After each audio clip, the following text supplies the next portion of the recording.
Kali ini kita akan membahas tentang anak hiperaktif. Apa sih bedanya anak aktif dan anak hiperaktif?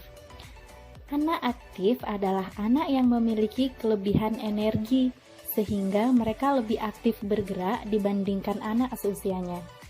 Pada anak aktif, kondisi otak dalam keadaan normal tanpa ada gangguan.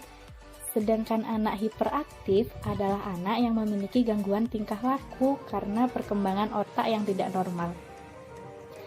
Kondisi ini disebabkan oleh adanya gangguan pemusatan perhatian dan saraf otak motorik.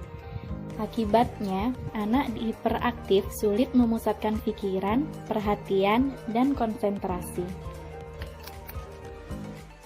Hiperaktif adalah suatu kondisi yang banyak dialami oleh anak-anak. Kondisi tersebut paling mudah ditunjukkan melalui sikap anak yang seolah tidak bisa diam dan tenang. Anak hiperaktif bukanlah anak yang memiliki kelatar belakangan mental. Mereka hanya perlu ditenangkan dan diperlakukan dengan cara yang tepat. Hiperaktif juga disebut ADHD, Attention Deficit Hyperactive Disorder, atau gangguan pemusatan perhatian. Nah, berikut adalah ciri-ciri dan gejala anak hiperaktif. Ini menarik sekali ya, bahwa gambaran klinis atau tanda dan gejala anak dengan GPPH atau ADHD. Tadi saya udah cerita juga bahwa domainnya adalah hiperaktif impulsif dan juga inatensi. Nah, hiperaktif impulsif itu tandanya itu yang tadi yang saya katakan bahwa anak nggak bisa duduk diam. Jadi dia seringkali mengalami kesulitan untuk mengontrol dirinya.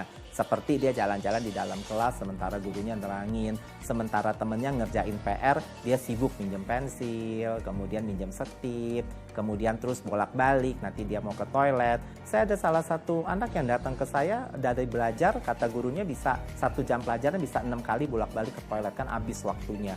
Lalu selain itu hiperaktif juga bisa ditandai oleh anak yang lari-lari, misalnya manjat-manjat, lompat-lompat secara eksesif, dalam arti secara berlebihan.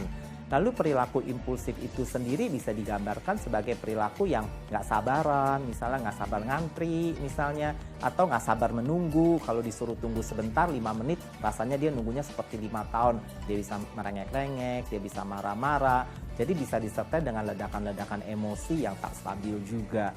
Sedangkan gejala-gejala yang dari domain inatensi lebih banyak itu berkaitan dengan kesulitan memusatkan perhatian. Jadi anaknya seringkali tampak melamun, kemudian anaknya seringkali tampaknya itu adalah kayaknya dia mendengarkan tapi ternyata masuk kiri keluar kanan.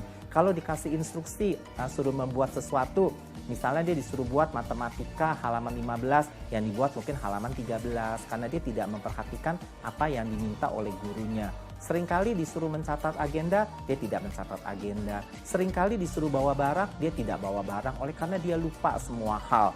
Jadi dengan demikian kesannya anaknya seperti anak yang cuek, anak yang tidak peduli, anak yang semau-maunya. Padahal mereka ngelamun dan mereka sulit untuk memusatkan perhatian dengan baik.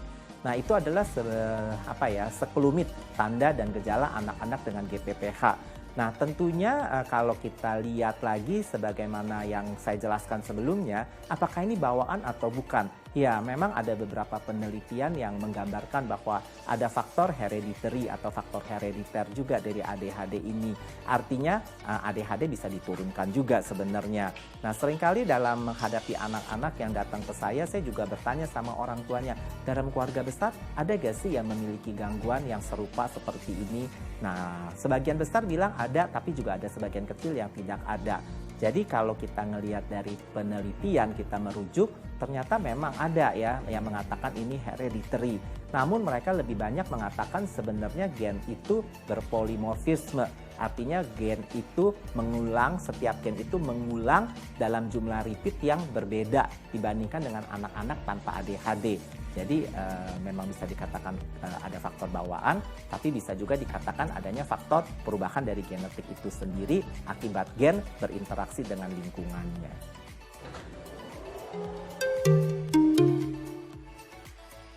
Ya, kalau menjawab tentang ADHD dalam kaitannya dengan tumbuh kembang anak, menarik sekali ya. Kalau kita ngelihat dari pasien-pasien atau anak-anak yang datang ke saya ataupun dari penelitian-penelitian yang di jurnal, ADHD ini memang merupakan gangguan dari perkembangan. Namun ternyata untuk pertumbuhannya tidak banyak berdampak sih. Jadi dalam arti beberapa anak ADHD tetap tumbuh seperti anak-anak pada umumnya dalam kelompok usia yang sama.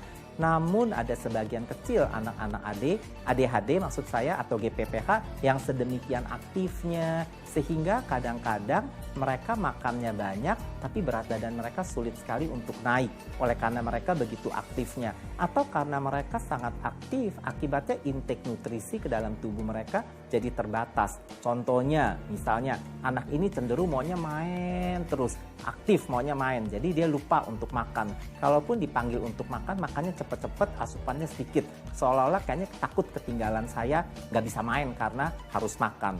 Ada beberapa lagi kasus yang datang ke saya itu terlihat bahwa misalnya pada waktu jam istirahat di sekolah anaknya disuruh makan karena bawa makanan, tapi seringkali makanannya itu utuh dibawa pulang. Ditanyain sama anaknya ada apa, ternyata oh saya main, saya takut kalau makan saya nggak keburu main, saya takut kalau makan saya ketinggalan main. Nah itu akibat. Nah, berikut ini beberapa tips mengatasi anak hiperaktif. Pertama, lakukan kegiatan positif di rumah untuk menyalurkan energi si kecil yang berlebihan.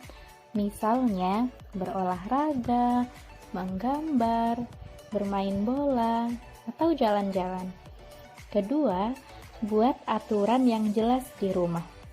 Mendisiplin anak yang hiperaktif memang butuh trik khusus dan harus terstruktur. Sebab, anak hiperaktif umumnya akan mengalami masalah dalam memahami lingkungan sekitar. Selanjutnya, tunjukkan sikap tegas tanpa perlu marah-marah. Jika harus berkata tidak, berikanlah penjelasannya. Nah, sudah tahu kan gejala dan cara menghadapi anak hiperaktif? Semoga informasi ini bermanfaat. Terima kasih. Wassalamualaikum warahmatullahi wabarakatuh. Jumpa lagi.